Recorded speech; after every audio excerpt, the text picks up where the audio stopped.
Bem-vindas e bem-vindos ao É Apenas Fumaça, onde se fala sobre a sociedade com quem quer falar sobre ela. Eu sou Frederico Raposo e hoje temos como convidada Silvia Cópio.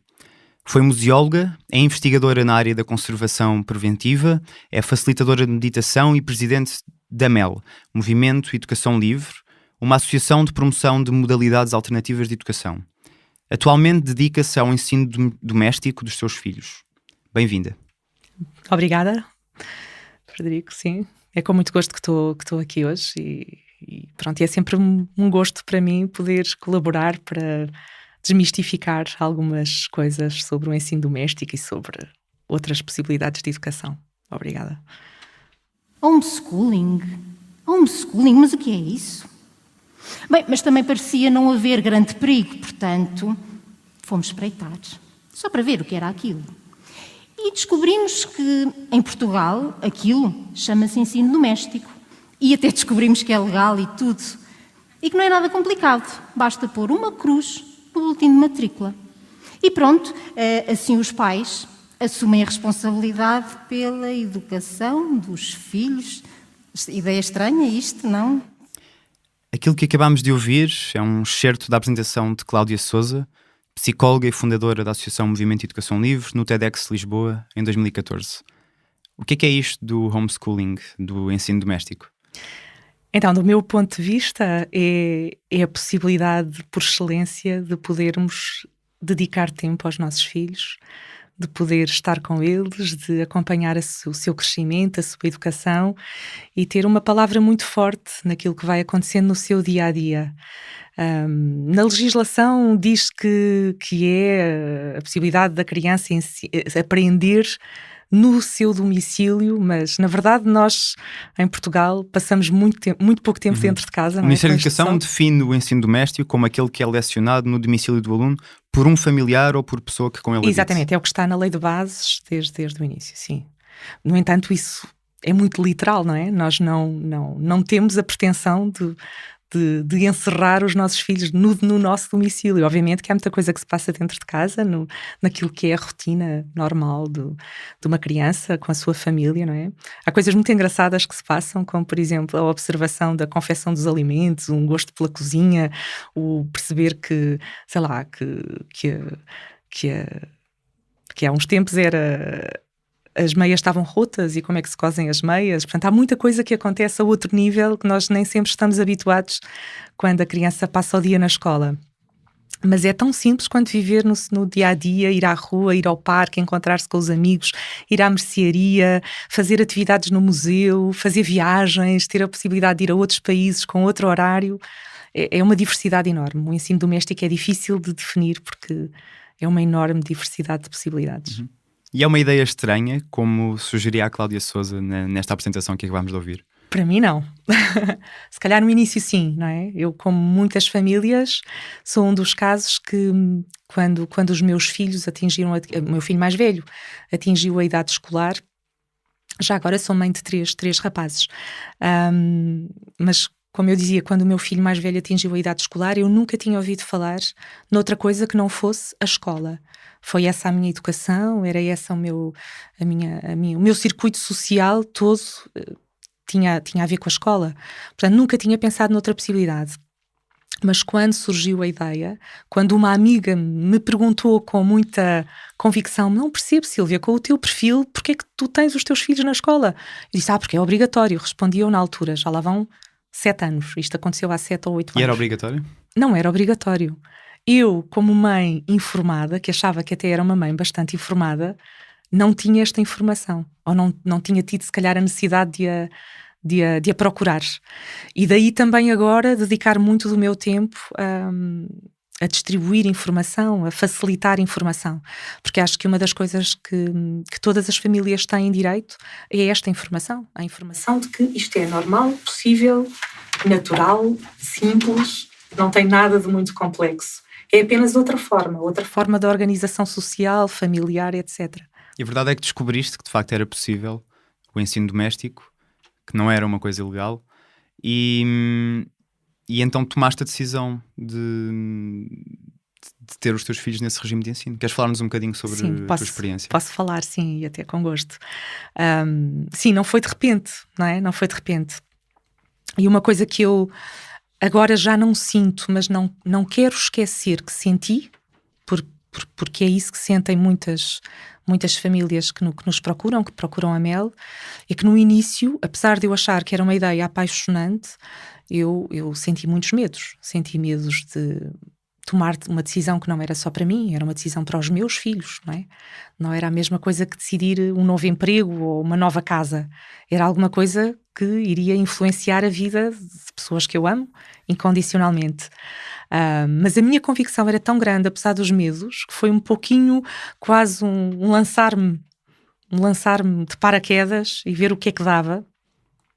Se calhar porque na altura, sem que eu tivesse se calhar percebido isso com muita consciência, confiei muito no meu instinto de mãe.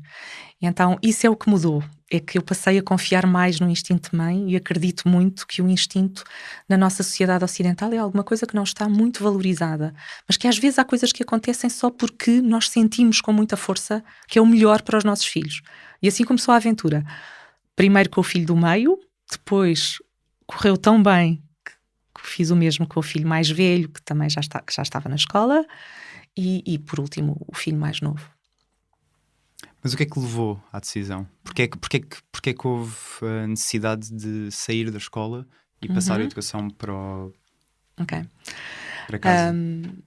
Vejo agora, também à distância, que os meus filhos não estavam a ter a possibilidade de serem o que são, pessoas.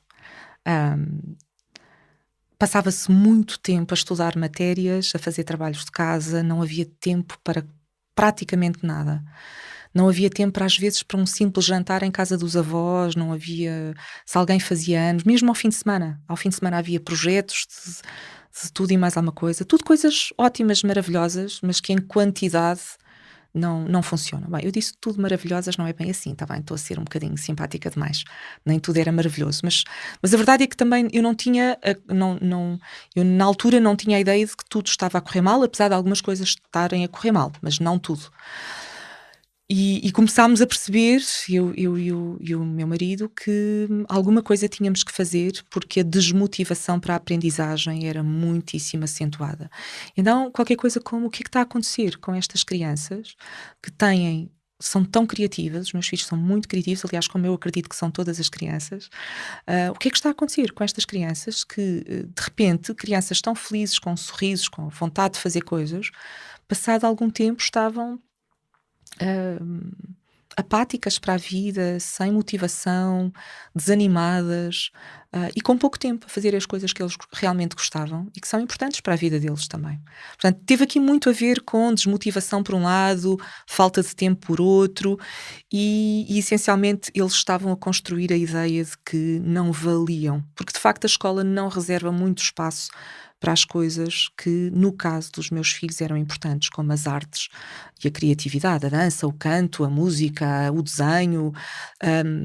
As crianças são todas diferentes e no meu caso, isso estava a ser muito marcante.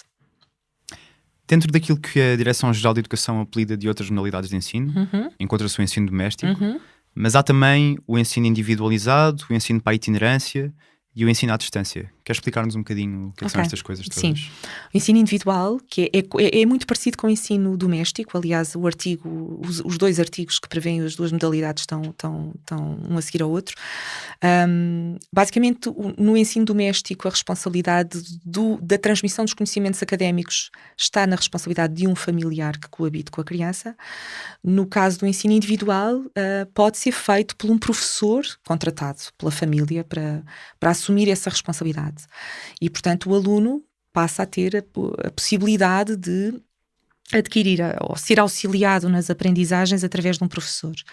Nas outras duas modalidades temos a possibilidade da criança se deslocar e viver fora do seu país de origem e poder viajar.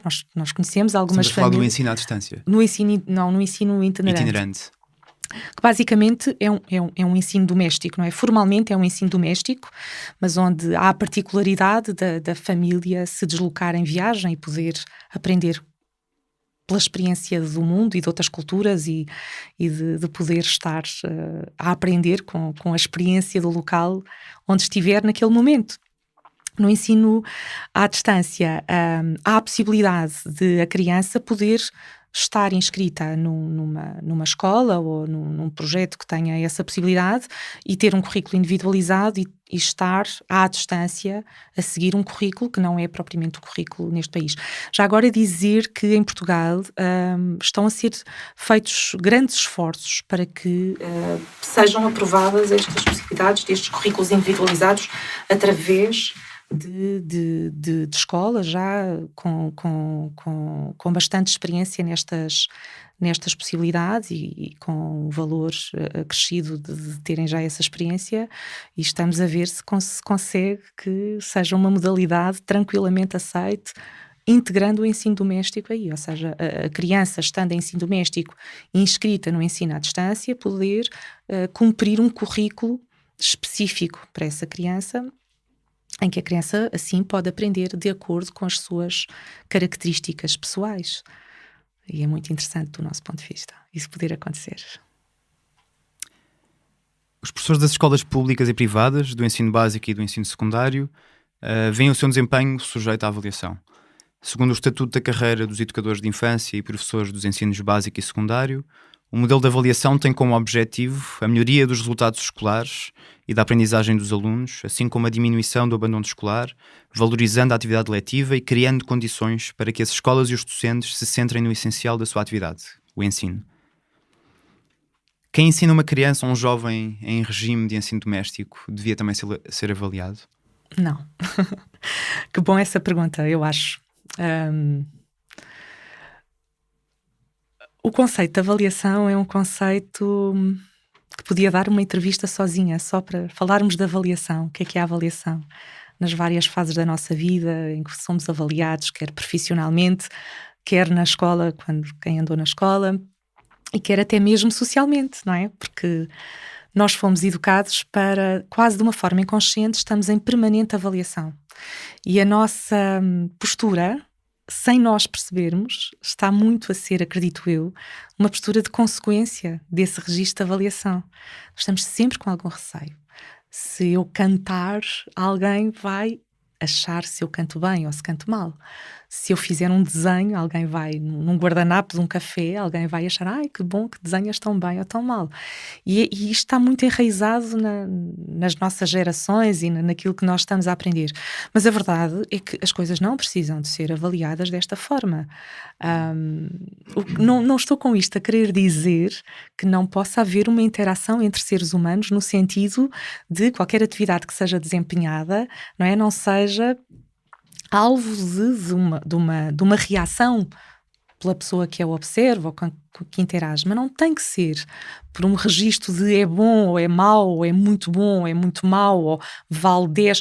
Isto não é, desculpem a brincadeira, o Festival Eurovisão da Canção. As nossas vidas não são isso. Mas como é que se garante que uma criança em regime de ensino doméstico tem qualidade no seu Atualmente, o que está ensino, previsto, na sua educação? Oficialmente, o que está previsto é um regime de avaliação, que nós aceitamos, obviamente, que é irem a exames nas escolas onde estão matriculados. Cada criança que está em ensino doméstico em Portugal está matriculada num agrupamento de escolas do ensino público, e no final de cada ciclo, ou seja, no 4º, no 6º, no 9º, no 11º e 12º, candidata-se, por assim dizer, não é bem este o termo, mas é um pouquinho para usar a linguagem que toda a gente entenda, a fazer exames onde dá provas de que adquiriu os conhecimentos que o Ministério obriga nos currículos das disciplinas na escola.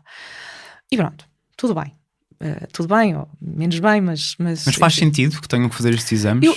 Isso não condiciona tal educação não, livre que é tanto advogada pelos defensores do ensino doméstico?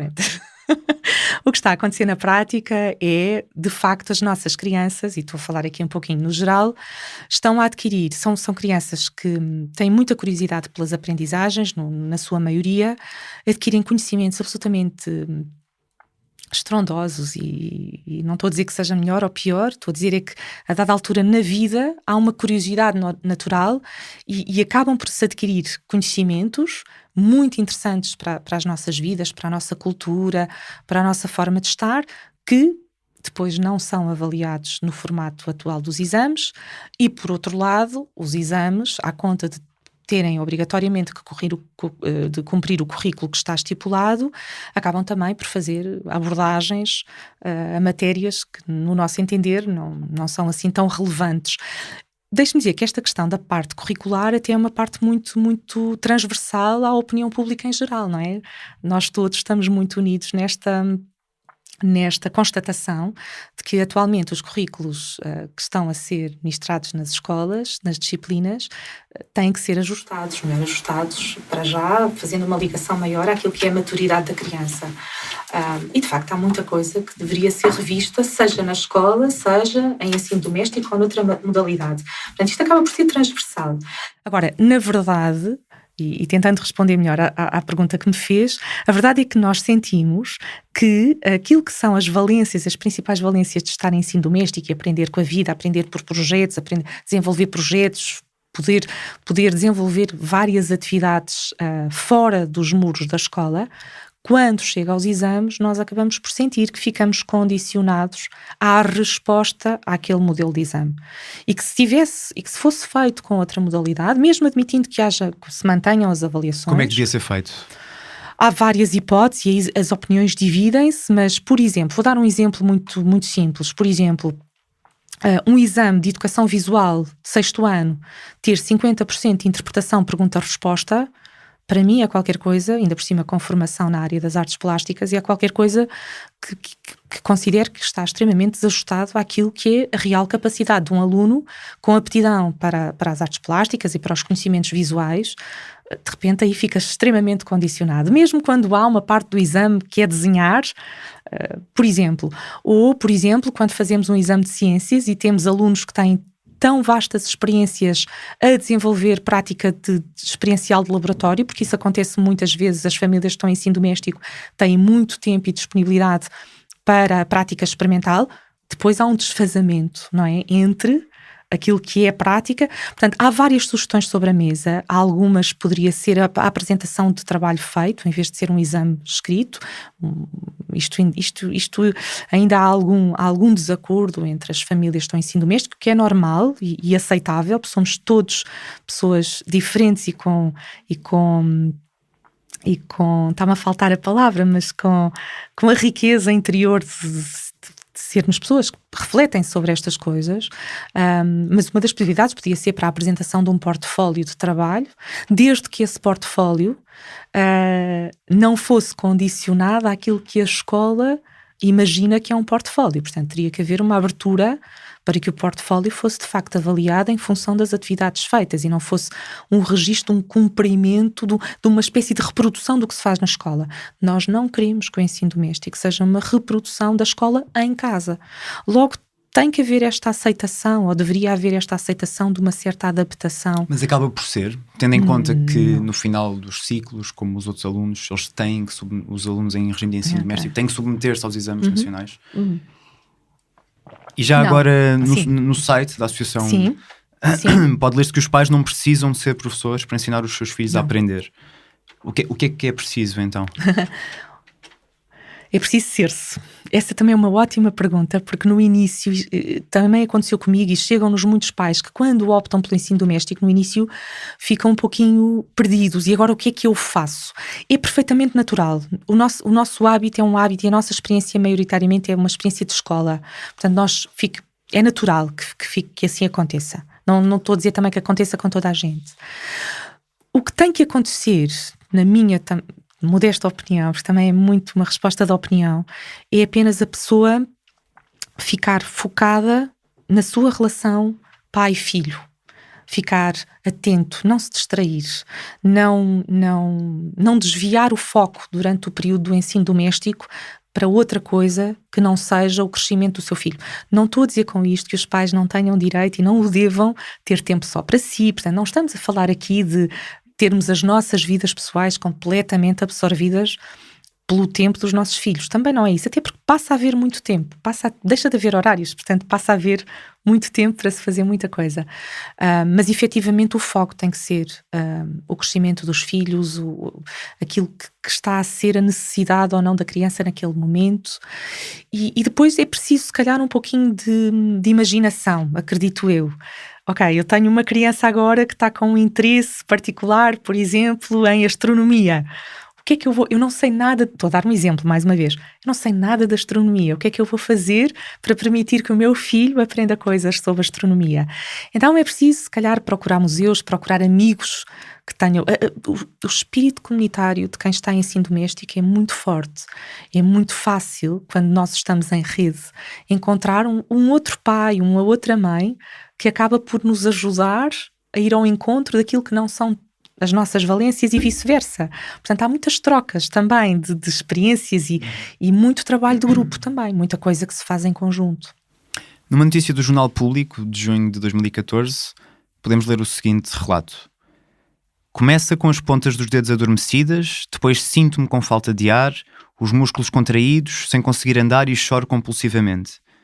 É assim que Carla, 21 anos, descreve os ataques de pânico provocados pela ansiedade escolar. Estudante universitária, tem perturbações de ansiedade desde o secundário, que se manifestam em ataques de pânico, transtornos alimentares e do sono. Casos como o de Carla são cada vez mais frequentes e precoces, afetando crianças desde o primeiro ciclo. É a escola como a conhecemos que está a fazer isto aos alunos? Quer dizer, cada vez temos mais alunos a tomar medicação para a ansiedade?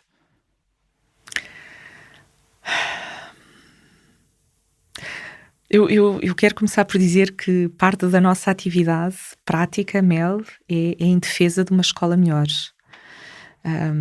De todo, somos anti-escola, que é uma coisa que às vezes noutros países acontece. Há um pouquinho a dualidade, ensino doméstico para um lado, escola por outro. Não é essa a nossa realidade, pelo menos não do Movimento de Educação Livre, que deseja fortemente a promoção da felicidade das crianças, independentemente da escolha da família. Mantendo um respeito claro pelo ensino doméstico, que é um grande apelo que nós fazemos à sociedade em geral. Nós não somos famílias estranhas e esquisitas, e fazendo um forte apelo à melhoria do sistema escolar, para que as famílias se possam rever nele quando precisam de o utilizar, porque é essa a sua escolha. Mas não tenho outra forma de responder a isso dizendo que sim. Eu acho que neste momento a falta de capacidade que a escola está a ter de olhar para o ser humano como um ser humano está a criar situações absolutamente inexplicáveis e inaceitáveis de depressão, de excesso de tristeza. Eu acredito que nós ainda não estamos sequer a ver as causas todas daquilo que estamos a fazer a esta geração. Eu vejo demasiadas crianças com ataques de ansiedade. O meu primeiro ataque de ansiedade, eu julgo que tinha 30 e tal anos, acho eu. nem registrei. Mas esta geração é diferente das gerações anteriores? Porquê? Eu não sei se será assim. Claro, há diferenças, obviamente, não é? A história da humanidade ensina-nos isso. Esses problemas de ansiedade intensificaram-se nos últimos tempos? Sim, isso é claro e está estudado. Sim, não. Em termos de ansiedade e stress, isso está mais do que estudado, que se intensificou. Se os números não... Eu às vezes não sou muito boa nos números, mas à volta dos 70%, que é um número assustador, não é?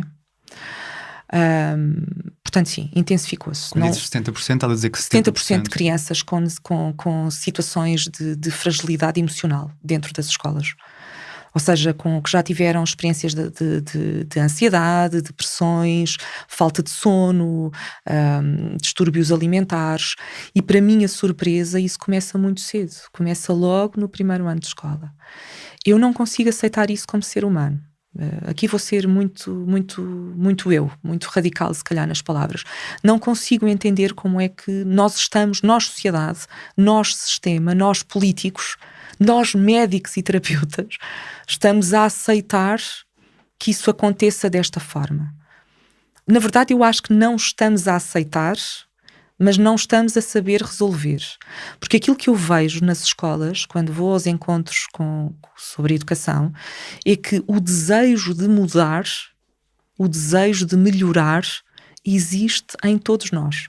professores, pais, diretores de escolas, políticos, terapeutas, toda a gente tem esta consciência. Isto não está bom, isto tem que mudar. O que varia são as crenças do como é que vamos mudar. E aí variam um pouquinho, não é? Ou se calhar muito. Eu pessoalmente acredito que a mudança tem que passar por voltarmos a redescobrir aquilo que é natural no ser humano. Nós fomos perdendo muito daquilo que é natural no ser humano, em termos de, por exemplo, de cuidado com a alimentação, de a relação, do cuidado que temos até com o nosso bem-estar físico e com aquilo que é natural em nós. Não é natural uma criança estar tantas horas no mesmo edifício durante tantos anos. Não é natural. Não pode acontecer. Essa é uma das minhas defesas em função do ensino doméstico. Por muito boa que a escola seja, a criança não pode estar. Não é humano, não é natural. Eu acho isto tão simples, desculpa, eu não tenho outra forma de dizer isto. Não é natural. Qualquer adulto no seu local de emprego pode, quer dizer, salvo algumas exceções que nós infelizmente sabemos que ainda existem, ainda há muito para lutar também ao nível do direito laboral, isso é uma verdade, portanto também não vou estar aqui a fantasiar uma coisa que ainda não existe, mas de alguma forma nós adultos temos a possibilidade de, se temos um ataque de pânico, por exemplo, nós vamos à janela, pedimos uma ajuda a um colega, vamos à janela. Uma criança numa sala de aula, se tem um ataque de pânico, geralmente é obrigada a ficar sentada, porque nem há tempo. Por muito bom que o professor seja, e atenção, não estou a criticar nenhum professor, é uma classe que eu admiro imenso, acho que estão a fazer um esforço enorme por dar o seu melhor, mas não está a funcionar. E eu como estou muito focada nas crianças e na felicidade das crianças, acho que há coisas que têm que ser ditas e não está a funcionar. Portanto, alguma coisa tem que ser feita. E uma delas, para mim, muito natural é levem os miúdos à rua. Não é uma vez por ano, como ainda bem que há agora o dia de brincar na rua, como agora começou a ser celebrado. É muito pouco. É muito pouco, porque isto devia acontecer todos os dias. Até os nossos animais de estimação vão à rua. Os nossos passarinhos, cada vez há menos gaiolas, cada vez há menos moda de haver gaiolas com passarinhos, não é? Como quando eu era pequenina, quase todas as famílias achavam piada. Hoje em dia há consciência de que não há o direito de ter animais presos, não é? Cada vez é maior. Então, vamos lá, bora! Em março de 2017, publicávamos uma entrevista sobre educação com José Pacheco, fundador da Escola da Ponte e do projeto Âncora no Brasil. Esta entrevista sobre o ensino convencional das escolas, e quando ele falava exatamente sobre isso, sobre o ensino convencional das escolas, José Pacheco dizia-nos o seguinte: aula para nada serve. Professor não tem nada que preparar aulas. Tem que ensinar o outro a pesquisar, tem que ensinar o outro a aprender, tem que ensinar o outro a selecionar informação nas novas tecnologias, ou nos livros, ou nas pessoas, ou no meio natural. O sistema de ensino precisa de ser reformado? O ideal seria o sistema de ensino recomeçar de novo, na minha opinião. Porque cada vez que falamos em reforma, isto não sou eu que o digo, atenção, esta ideia não é minha de todo. Foi alguma coisa que eu ouvi do próprio professor José Pacheco e de tantas outras pessoas que vamos conhecendo e que estão a trabalhar também nesta ação para que se melhore a escola para as crianças. É preciso rever a escola, é preciso rever a educação desde a sua raiz. E de facto, sim, ótimo, flexibilização, achei ótimo. Há imensas coisas boas que eu até acho que estão a acontecer, há imensas coisas menos boas que eu acho que estão a acontecer, mas eu acho que ainda não houve a coragem suficiente para se chegar ao cerne do real do problema, que passa que em certa medida até compreendo que não seja fácil, porque depois as opiniões dividem-se e porque depois, enfim, há toda uma estrutura laboral que também é preciso reformar, não é? Não é possível reformar a escola ou renovar a escola se não houver em paralelo uma renovação de todo o apoio do sistema familiar. Não é possível apoiarmos uma escola onde as crianças não estejam tanto tempo, se os pais e as mães têm uma luta, desculpem a expressão, desgraçada para não perderem o emprego. E eu sou muito solidária com isso também. Portanto, isto não é fácil, ok? Mas estamos a falar de pessoas e de crianças. Portanto, o não ser fácil não significa que não se faça alguma coisa. Mas o ensino doméstico pode ser uma resposta? Pode ser uma resposta e deve ser uma resposta. Não para toda a gente. E com isto não quero com isto dizer que eu não acho que toda a gente o possa fazer, depende de cada um. Quando eu digo que não toda a gente é porque eu acredito muito que a opção de cada um é individual. Aquilo que nós somos todos seres humanos diferentes, portanto, que bom que é o nosso país ter mais do que uma opção e nós podermos escolher em função daquilo que é o melhor e o mais adequado para aquele ser em crescimento neste momento. Portanto, agora sim, não vejo porque não, e acho que deveria ser até mais divulgado e não deveria meter medo, porque mete medo, não sei porquê, mete medo. As pessoas, quando vamos, por exemplo, às escolas, ou por exemplo a mim já me disseram que não me apoiavam com receio que mais pais tivessem esta ideia. Não há que ter medo. A escola não vai acabar só porque há um aumento de ensino doméstico. Eu acho absurdo que se pense isso. Nem sequer a escola está em causa só porque há mais famílias em ensino doméstico. Dados do Ministério da Educação dizem que em 2014, 2015 eram 199 os alunos em regime de ensino doméstico, mas há apenas 2 anos atrás este número já tinha subido para os 619. Sim. Como é que se explica este interesse? Eu gosto de pensar que está a haver um aumento de consciência dos pais e que os pais estão mais presentes. Nós sabemos que nas escolas um dos grandes problemas é a falta de interesse dos pais. São os professores que o dizem, não sou eu. Portanto, eu acho que parte da reforma tem que passar por isso, por um novo olhar para a educação enquanto pai e mãe. E sim, então, de repente, se calhar, se os pais se apercebem que alguma coisa não está bem, ou até que até está tudo bem, mas que há outra opção que serve melhor àquela situação, por que não optar, não é? Acho que sim. Agora, nós sabemos, no Movimento de Educação Livre, que, enfim, grosso modo, há 2 tipos de opções, enfim, pelo ensino doméstico. Há aquelas famílias que desde sempre têm a consciência do que querem e do que não querem para os seus filhos e, portanto, o ensino doméstico é uma opção desde sempre. Aliás, há pessoas que ainda antes de serem pais e mães já projetam essa possibilidade. E depois há os pais que experimentaram a escola, não correu bem e optam pelo ensino doméstico. E alguns permanecem em ensino doméstico e outros voltam à escola. Na minha opinião, mais uma vez, porque não? Não vejo mal nenhum, só vejo bem. Já agora, por curiosidade, é engraçado também verificar, porque eu acho que isto nem sempre é dito, e depois há pais que imaginam que nunca vão pôr os filhos na escola, e eu conheço uma outra família que os filhos pediram para ir à escola e os pais aceitaram. E conheço famílias que os filhos pedem para nunca ir à escola, são os filhos que pedem, não se imaginam na escola, desde muito pequeninos, e as famílias nunca pensaram não pôr o filho na escola e não põem. E, portanto, é muito interessante esta relação que se estabelece entre os pais e os filhos, e não é fazer a vontade de todos os filhos também. Desculpem, às vezes lembro-me de dizer coisas fruto de perguntas, as pessoas abordam-me às vezes com este tipo de perguntas, e eu quase que tenho perguntas também na minha cabeça. E às vezes perguntam, mas estar em ensino doméstico, eu não concordo, deixar que a criança faça tudo o que lhe apetece. Não é nada disso, ok? Não é nada disso. Mas acontece esta relação estreita entre aquilo que é natural para o nosso filho e aquilo que vai sendo também a nossa escolha. E então é bonito de se observar. E sobre esta possibilidade de os pais poderem ou não escolher, terem a possibilidade de escolher colocar os seus filhos em regime de ensino doméstico, eu gostava que ouvisses um pequeno clipe retirado de uma reportagem que passou no telejornal da RTP 16 de setembro de 2014.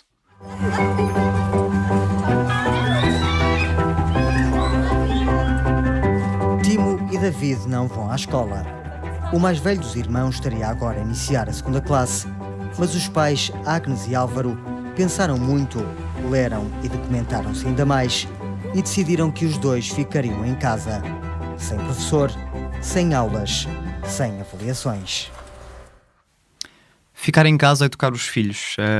Enquanto fazíamos pesquisa para esta entrevista, fomos confrontados com vários casos de crianças e jovens em regime de ensino doméstico e encontramos em todos estes casos um denominador comum, que era ou o pai ou a mãe, ou em alguns casos o pai e a mãe, deixaram de trabalhar para poder dedicar o tempo necessário à educação dos seus filhos. A verdade é que para grande parte das famílias portuguesas esta não é uma possibilidade, já que o trabalho é um imperativo económico.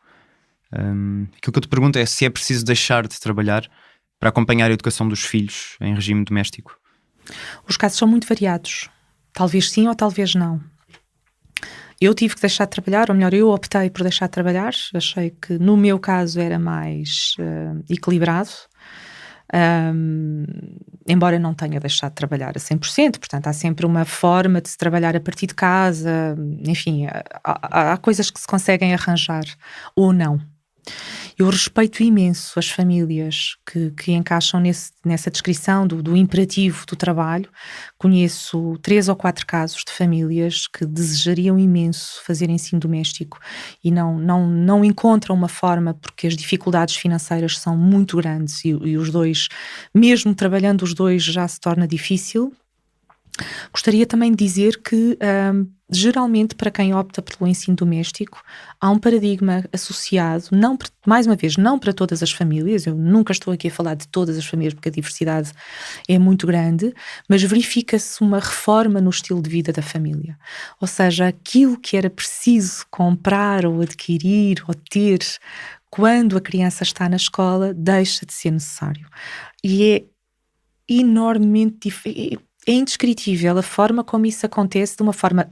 Estamos a falar de poupanças ao nível económico. Estamos a falar de falta de necessidade de muita coisa. A escola é muito competitiva a vários níveis. E de repente há muita coisa que se compra quase de uma forma inconsciente quando se está na escola. E nem sequer estou a ir para o limite do comprar tudo ao filho. Não estou a falar disso. Estou a falar daquilo que é normal. Os livros escolares, os transportes, as explicações... o centro de estudos que fica com a criança até termos tempo de o ir buscar, essas coisas simples, os lanches que temos que levar para a escola e que temos, tudo isso tem um custo que se torna totalmente diferente quando a criança não vai à escola. Não são necessários manuais escolares? Não é necessário. Podem ser usados, sim, se a família optar, mas podemos usar outras estratégias, não é? Desde que a criança adquira esses conhecimentos. Isto para dizer que muitas famílias que optam pelo ensino doméstico são famílias que se debatem com não diria com dificuldades financeiras, mas muitas delas sim, no sentido em que são opções que se fazem. No entanto, essas dificuldades financeiras também se verificavam quando as crianças estavam na escola, ou também se verificam, porque há um custo muito grande neste momento no sistema com o que eu já disse. E portanto, tudo é muito relativo. Depois a interajuda como eu disse há pouco, também é muito interessante. Por exemplo, ao nível da partilha de comida, nos meus encontros com o meu grupo de amigos em ensino doméstico, das famílias com quem nos encontramos, nós quando nos encontramos partilhamos a comida. Cada um leva e põe, e os miúdos comem e aprendem a partilhar. Mas regressando se calhar um bocadinho atrás. Para muitas das famílias esta não é uma opção, já que dentro dos agregados familiares é muito complicado às vezes alguém deixar um emprego. Muitas vezes é impossível, porque é preciso ter 2 pessoas a trabalhar dentro de uma casa para poder pagar as contas. E então aquilo que eu pergunto é se o ensino doméstico pode ser visto como uma coisa de pessoas ricas. Não, de todo. Isso é um mito que nós já conseguimos, quero eu acreditar, retirar, pelo menos junto da Direção-Geral de Educação, onde havia muito essa ideia, e isso não é verdade. Não quer dizer que não haja obviamente, há uma heterogeneidade muito grande. Famílias com potencial económico em Portugal vão para os colégios.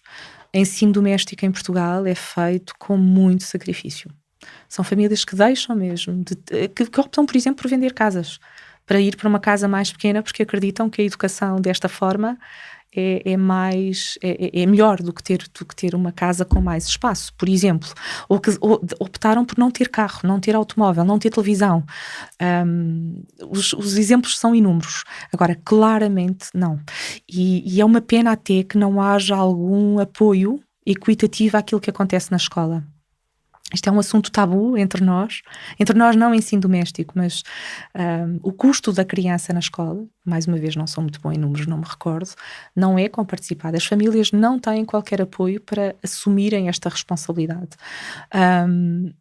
E é uma pena que assim seja, não é? Porque de alguma forma eu acredito que esta valorização da maternidade e da paternidade é alguma coisa que também poderia ser O Estado reconhecida. devia pagar aos pais. Pagar que não decidem ter digo, os- mas ressarcir os filhos daquilo, em regime de ensino mas doméstico. ressarcir, pelo menos ressarcir daquilo que é o imposto dedicado às escolas ser atribuído às famílias, não vejo por que não.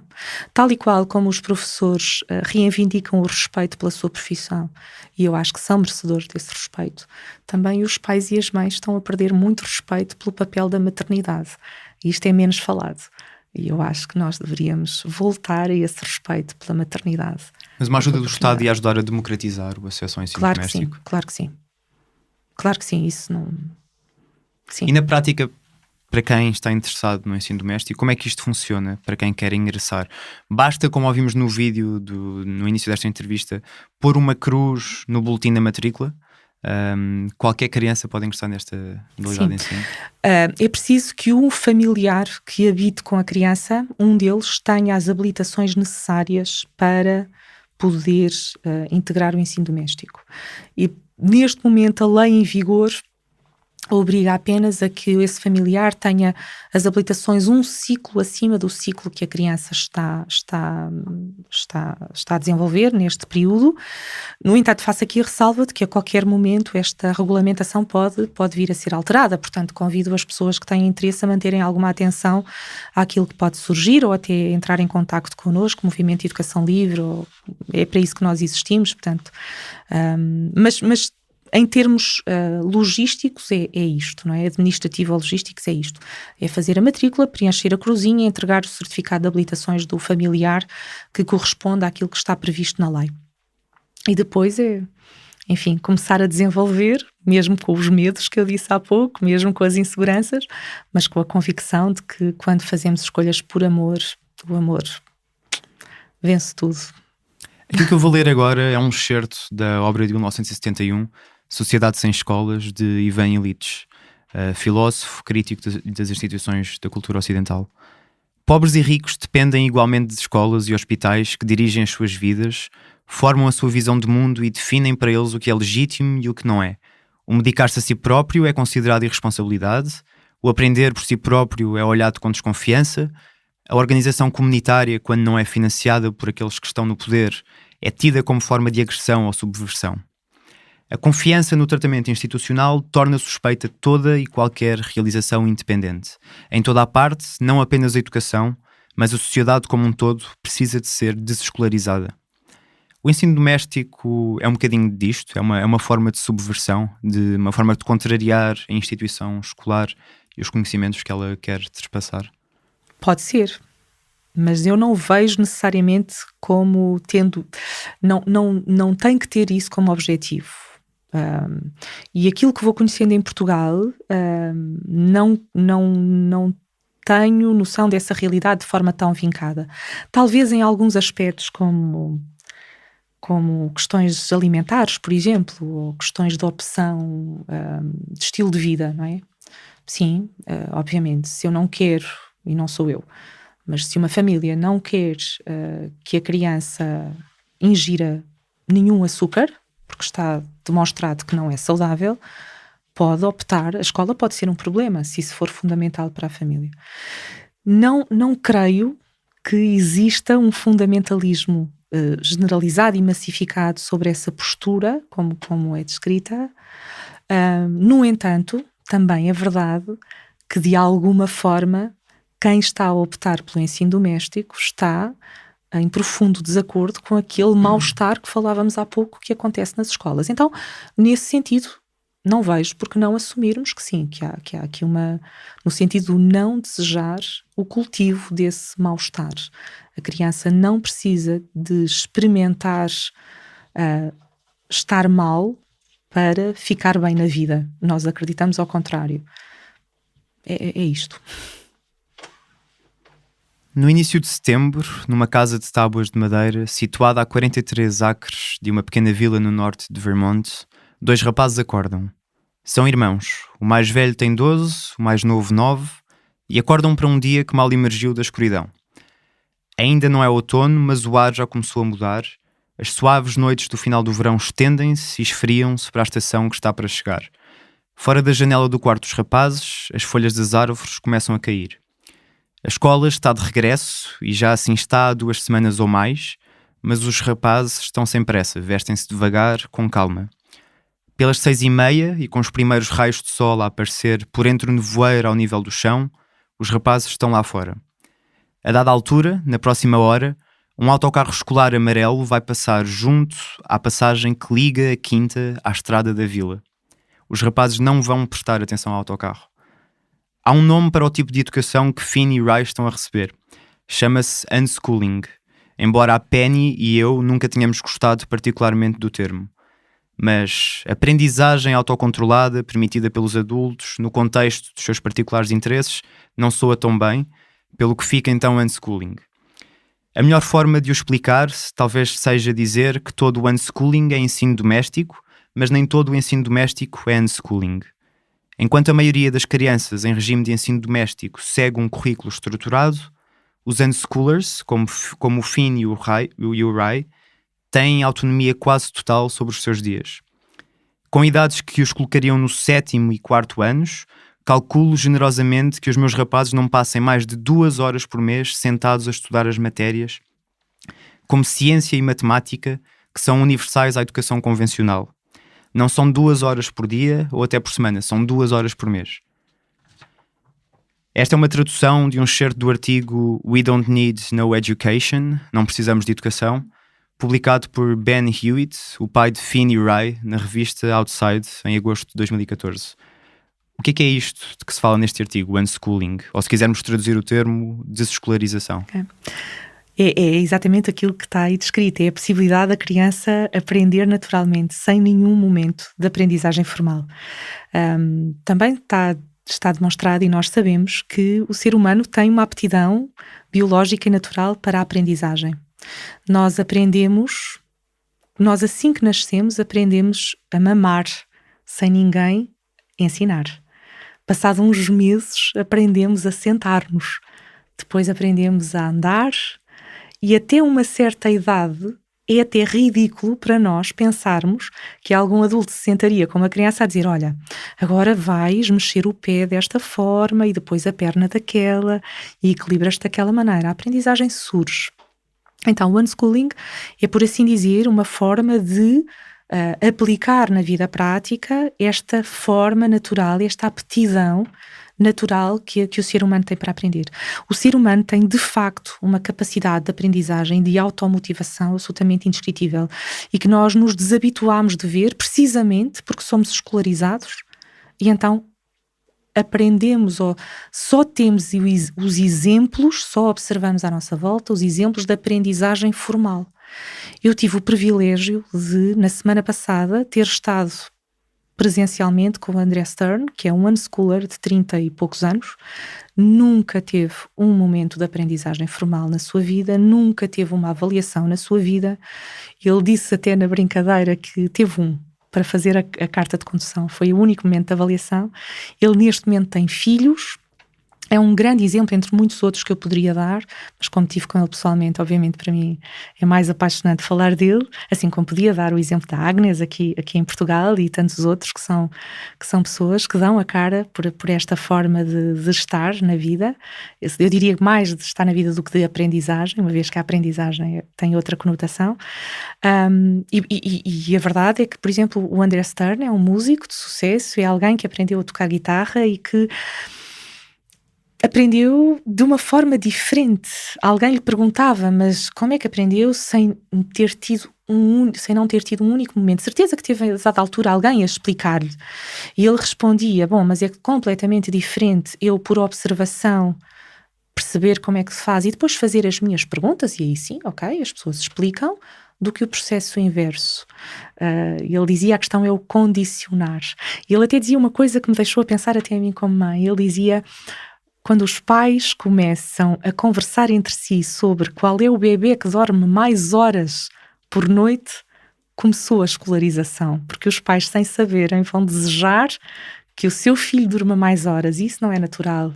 Porque enfim, estou só aqui a fazer algumas comparações, porque efetivamente em Portugal há muita experiência de um cruzamento entre esta forma de estar, em que de facto aprender com a forma de estar na vida, como eu dizia também no início, com ir à mercearia, com aquilo que se faz cotidianamente, dá frutos que ainda não estão a ser tão reconhecidos assim como também nós gostaríamos. E é muito bonito observar e ver e conhecer essas famílias que dedicaram todo o seu tempo a esta forma de estar. Mas o unschooling é um movimento dentro do espectro daquilo que é o ensino doméstico? É uma forma engraçada de pôr a questão. Eu gosto mais de nos ver, eu gosto mais de nos vermos todos juntos, não é? Nós, e a observação do ensino doméstico ter dentro o unschooling, enfim, e não tanto o inverso. Na verdade, nós convivemos todos em conjunto, trocamos. A mim custa muito que a questão seja colocada dessa forma de um movimento dentro. Poderemos considerar que sim, que há pessoas que, por estarem a praticar um unschooling exatamente como ele é definido, sentem na sua vida um papel bem definido de dar a conhecer para que outras crianças possam também usufruir dessa forma de estar. O que o Ben Hewitt diz neste artigo é que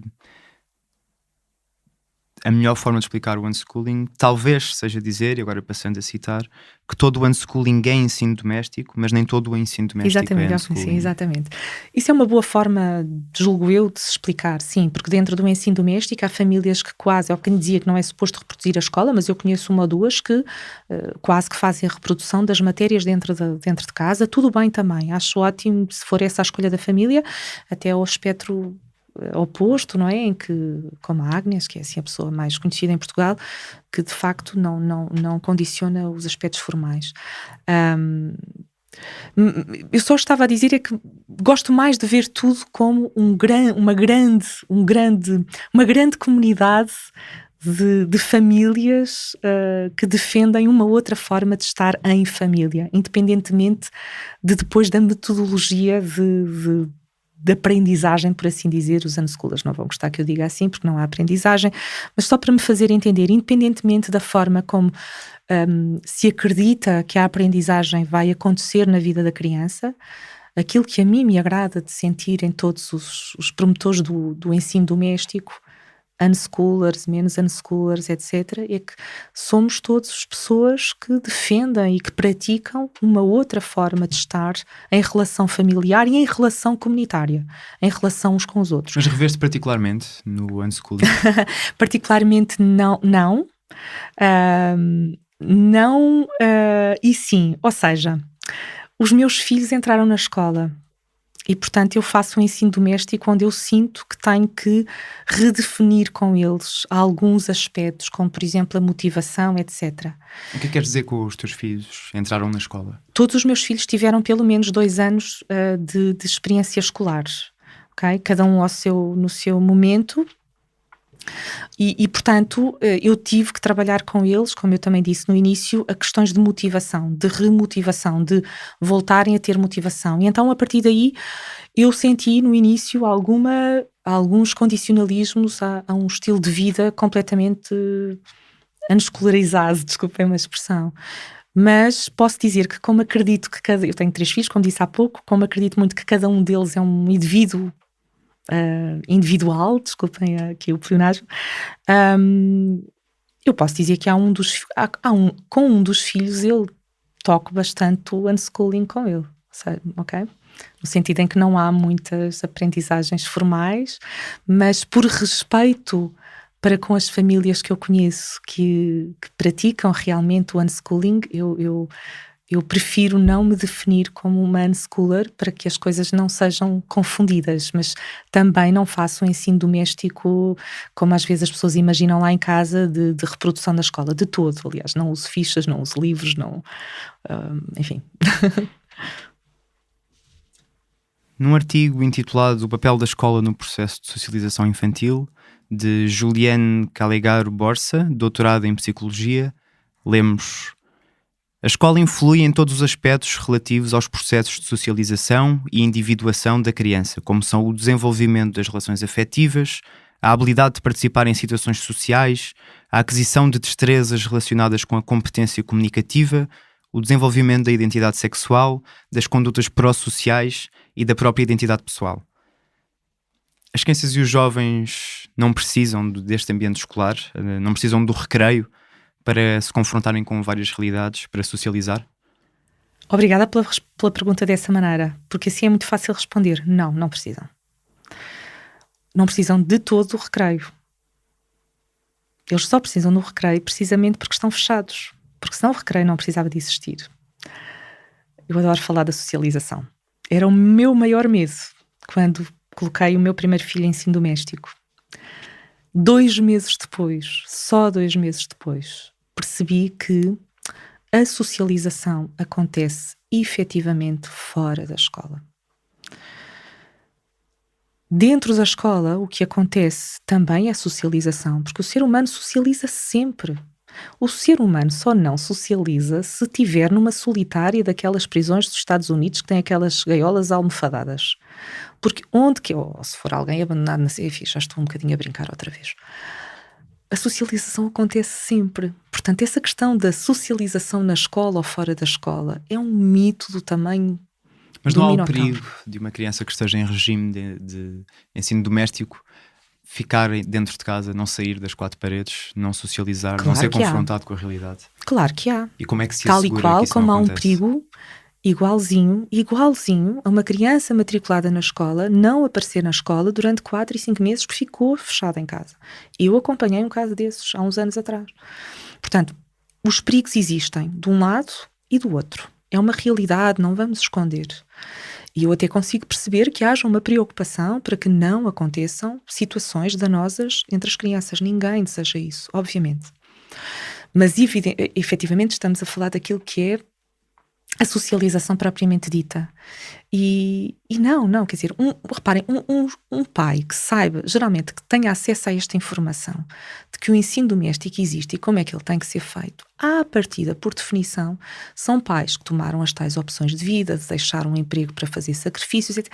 Há uma conjuntura que permite que haja uma certa predisposição para apostar, para investir neste sistema. E o que acontece na prática é que as crianças que estão em ensino doméstico em Portugal e em muitos países do mundo acabam por ter uma socialização muito diferente, obviamente, mas muito mais, e aqui não vou ter medo de o dizer, muito mais enriquecedora. Porque não estão caladas durante o tempo que o professor está a falar, não estão condicionadas a trabalhos de grupo que só o professor sugere, elas perguntam, eu vou atrever-me a dizer isto, não é? Vocês um bocadinho observaram o meu filho que está lá fora, são crianças que chegam a qualquer sítio, a curiosidade. Vocês observaram isso, ele chegou aqui e fez as perguntas que tinha que fazer, com a curiosidade que tinha que fazer, e socializou, sem vos conhecer de lado nenhum.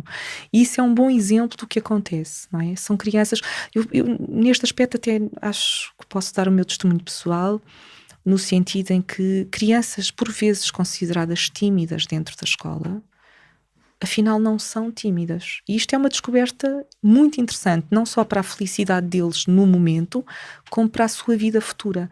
De repente eles estão a crescer enganados sobre si próprios e socializarem fora da escola, conhecendo pessoas de todas as idades, de todas as nacionalidades, falando todas as línguas de uma forma natural. Nós na comunidade temos pessoas que falam todas as línguas, às vezes estamos a falar uma língua, depois outra. Isto é de uma riqueza brutal para uma criança em crescimento. E às vezes também, já agora digo, às vezes observamos sem querer, de uma forma natural, num parque infantil, a forma como crianças não escolarizadas mantiveram um à vontade para interagir com outras crianças ou interagir com os adultos, porque elas não estão habituadas a interagir só com crianças da mesma idade, é demonstrativo daquilo que é a socialização. Dizer que 1 ou 2 casos de coisas menos felizes que possam acontecer não podem ser demonstrativos daquilo em nada na vida, seja no homeschooling, seja no outro assunto que tivéssemos aqui a falar. estamos atentos a que isso não aconteça, não é? Também a comunidade e o Movimento de Educação Livre também está atento. Se nos chegar alguma família que nós consideremos que a criança não está a usufruir de uma boa educação, enfim, também tomaremos medidas ou temos mecanismos para interagir com essa família de forma a fazê-la ver que tem que passar a fazer de maneira diferente. Não denunciamos ninguém, devo dizer, não é? Não somos uma entidade denunciadora, mas somos uma entidade com terapeutas e neste momento com muitas parcerias com muitas outras associações e empresas de terapia, etc., onde podemos dar essa ajuda. Mas felizmente até agora nada foi dramático, nada correu mal, portanto okay. Este foi mais um episódio do É Apenas Fumaça, onde se fala sobre a sociedade com quem quer falar sobre ela. Obrigado, Sílvia Cópio, Presidente da MEL, Associação Movimento de Ensino Livre. Educação Livre. O É Apenas Fumaça é produzido por Bernardo Afonso, Maria Almeida, Pedro Santos, Pedro Zuzarte, Ricardo Ribeiro, Sofia Rocha, Tomás Pereira e por mim, Frederico Raposo. A música é dos Lotus Fever. Ouçam mais episódios em apenasfumaca.pt ou no iTunes, SoundCloud, YouTube. Comunidade de Cultura e Arte, RUM, Rádio Universitária do Minho, Rádio Alma Bruxelas e também noutras aplicações de podcasts. Até já.